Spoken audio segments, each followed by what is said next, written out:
welcome to yet another show of Fine Arts with Besim. I'm your host, Besim, and today we are painting a picture painted by popular painter Robert Ferruzzi, and I put some palette colors on my palette here, and we're about to begin. So first, I will start with my skin tones, which naturally are white, ochre,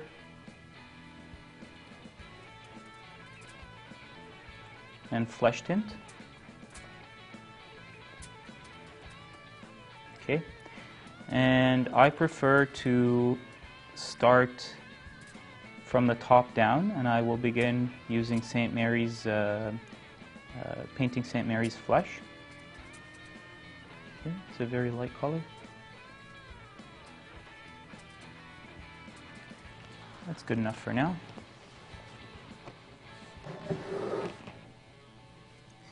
As you can see, I have my handy laptop. Of course, it allows me to zoom in and out freely. That way I get to see a lot more detail. Definitely a very appropriate picture for the Christmas season. I'm going to add a little bit more white. The highlighted areas.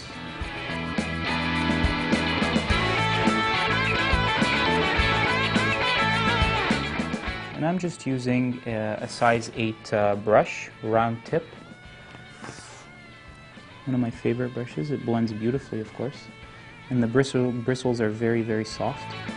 It's perfect for oil painting on canvas. Okay, I'm going to take this other smaller brush. It's got a bit of an angle. It's got it allows you to do straight lines of pinks, oranges, and a burnt sienna. That's a reddish brown. Okay, and I'm just going to outline the hair for now. Of course, I drew this picture into using the grid method that I showed you guys before. Very easy way to draw or copy a picture.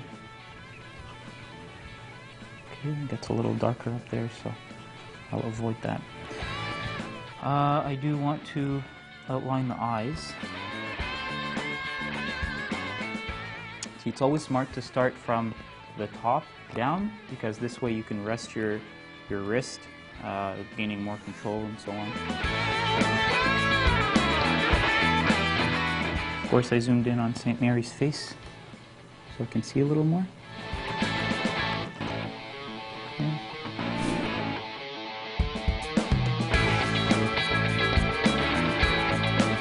What a great painter this guy was.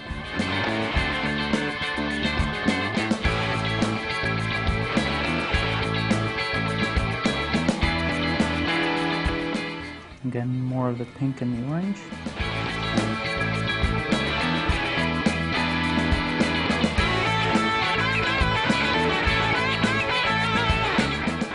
Very soft. Now, of course, a painting like this should take a long time. It's not something that that is done in just one sitting. Of course, it should take you a long time. Especially because it's always great to leave the oil paints to dry and then always go back to them and put even more layers. That's generally how the masters did it. I can tell you that the Mona Lisa has over 30 layers of paint, so it's actually very, very thick.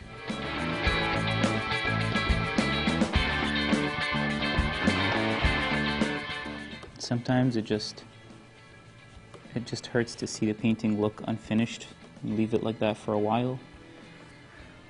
But patience is definitely key when it comes to this sort of thing.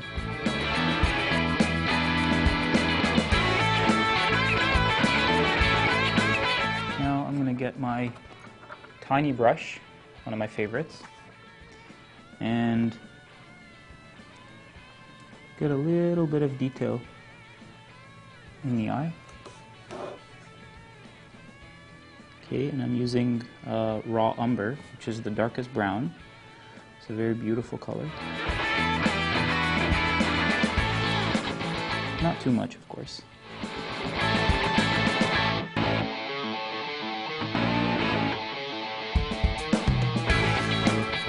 Okay, just outline the eye. Very beautiful, innocent face. Much to the original painter's dismay, I always like to do my own thing, whether it's change the eye color or something along the same lines.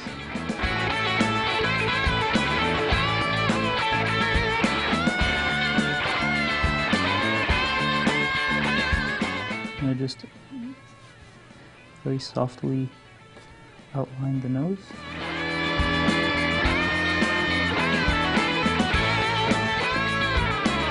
What I'm doing right now is called dry brush, and that's basically having little or no paint on your brush. And it's a technique used to well, for several reasons, but I like to use it to just outline single features on the face.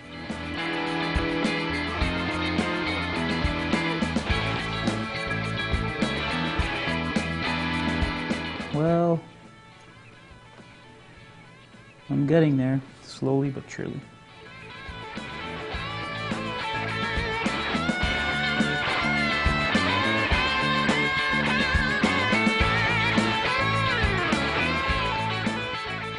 Outline the eye.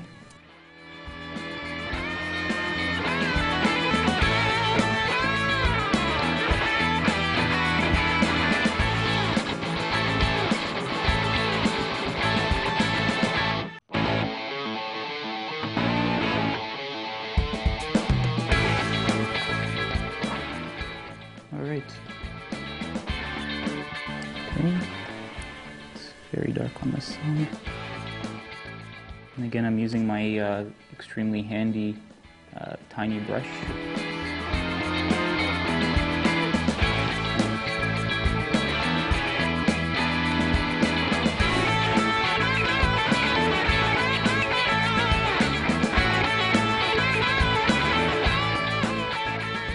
This painting, by the way, is called Madonna of the Streets. And it shows almost a poor, very humble looking St. Mary, which of course she was. A very childish, innocent face.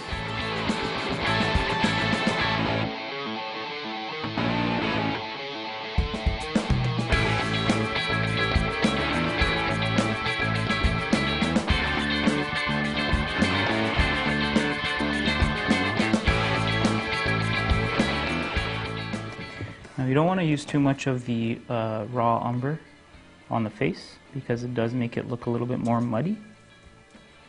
So you always want to mix a touch of the raw umber, but mainly the burnt sienna on your skin tone, which is of course compromised by the pink, white, and the orange.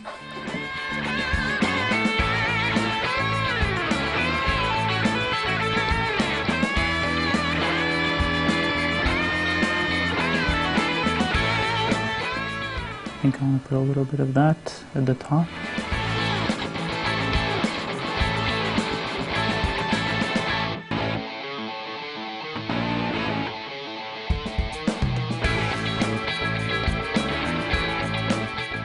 Okay, I'm going to wash my tiny tipped brush here in the turpentine or mineral spirits. Take a little bit of the skin tone. Make sure it's dry though, because it can just run. And I'm going to put it in the eye white, because of course eye white is never actually white.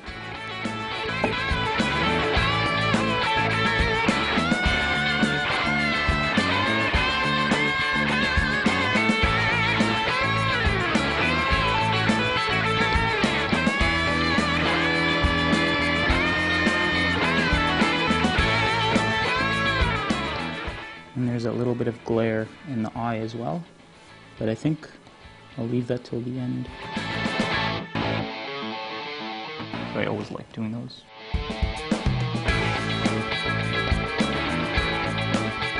Tiny bit dark. The beauty of it is that you can always go over it or blend it in like how I'm doing it.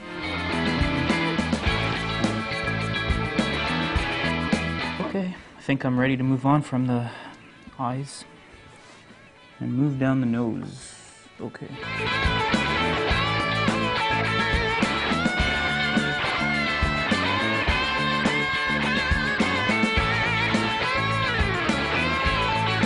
Nose is always a challenge to paint for a lot of people, because you always have to get the angle right. You have to worry about the nostrils.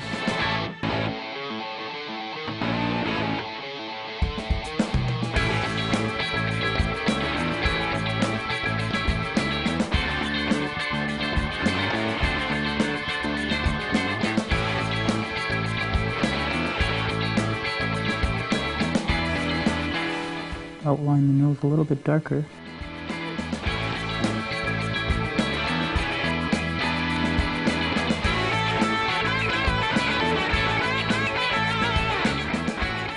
Okay, the nostrils also darker.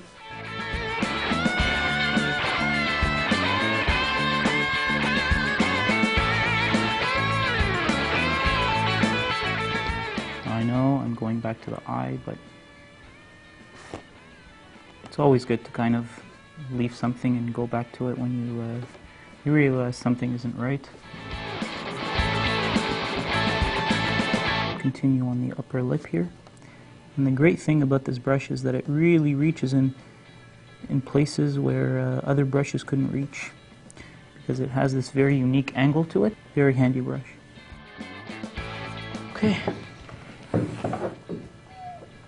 I think at this point I do want to zoom into the hair area, and I think I'll start there. Sticking to my philosophy, just to start from the top and go make your way down. But for now, I think it's good to just lay on the paint and leave the detail till the end. Detail is always fun. It's what makes the painting look more interesting, whether it's in the eyes or the hair or highlights here and there.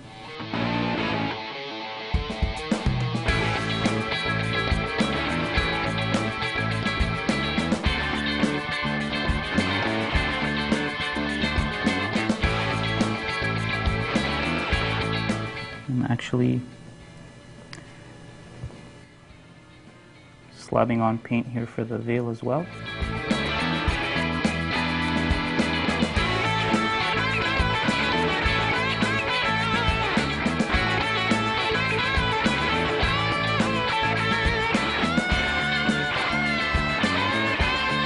There's a few highlights on her hair, but I think, of course, we'd have to do that at the end.